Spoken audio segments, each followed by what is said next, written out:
welcome back. We are here with the one and only Nate Sexton, who is in the field this week. Welcome back to the tour. Give kind of your initial thoughts on returning to competitive play here and the course that you see in front of you. Yeah, I mean, I played Dynamic Disc Open, so that was kind of pretty recent and didn't go well by any stretch, but it was fun to be back. And yeah, I'm excited to be here as well. You know, this is a nice course. It feels like summer. It's so hot, so that's fun. Seeing we get a lot of chances to throw the disc a long way out here.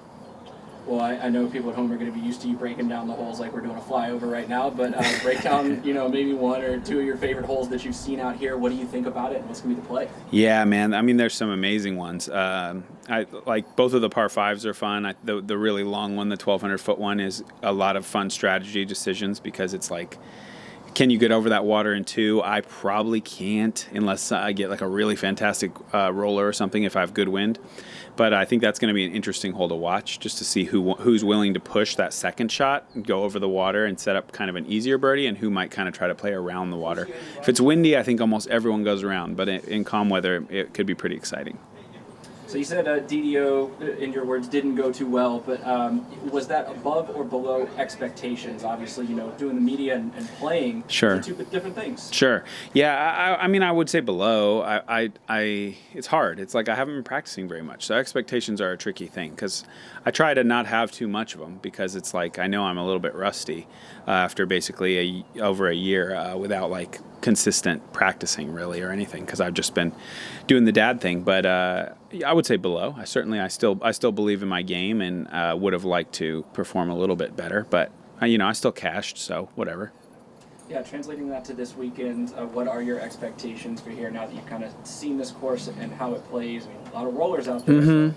So not necessarily just distance, right? Yeah, sure. I don't expect to win. Let me tell you. Let me get that out of the way real quick. I'm going to go out there and play my best. I want to play intentionally. I felt like at DDO, I kind of like lost sight of that and was like excited to be back and just kind of like went for everything and just like let the thinking man's game kind of get away from me a little bit.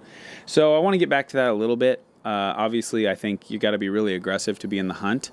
So picking my spots, but yeah, I don't know. Expectations are tough. I hope to play well. I hope to hold my head high on the way out, and I could get a lot of different places and be able to do that. It just depends on how I feel about how I'm executing my plan.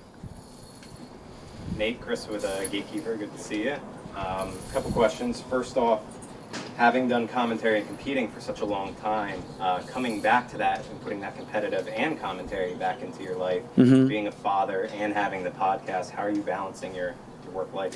Yeah, it's a lot of stuff, but it's fun. The podcast has gotten trickier now that I'm traveling. Like it's been a little more scrambly to like figure out the guests and do my research and get it all done. But that was an easier project in the off season, but we're still working hard trying to make sure we can keep those shows coming because I'm having a good time with it. We just had Avery Jenkins on the show last night and had a fun conversation.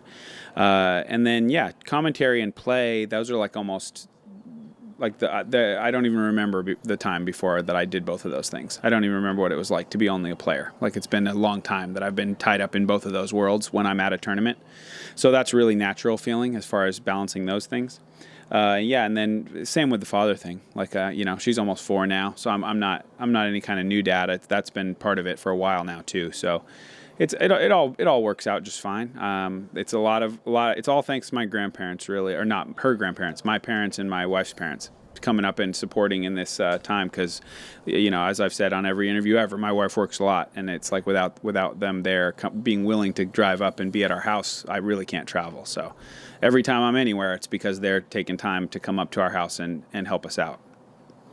With the West Coast swing here and Worlds ending, kind of this West Coast swing, and you're saying kind of knocking the rust off, do you see these next couple tour events as kind of pre-game for Worlds and you kind of have your eye on Worlds? Or are you just out here to have fun?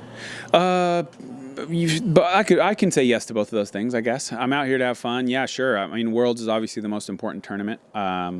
I feel like I am just trying to play well. I don't know. I'm not like feeling like it's not like I come to this tournament like it's just a warm up. Don't worry. I'm still trying to compete and do my best, but just looking forward to kind of feeling like I'm in game shape. I'm like, I'm in that phase right now where like my fingers hurt from like playing 2 days in a row. And it's like when you're on tour, you don't have that kind of stuff. Like your fingers aren't sore because you're ready for that. You've been throwing every day for months.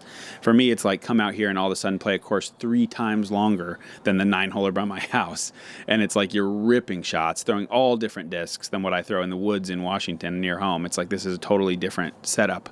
And just like throwing that hard that many times, that's what I'm looking forward to, is kind of getting my fitness to that place where I don't have to like be sore every night. Awesome. Last question here.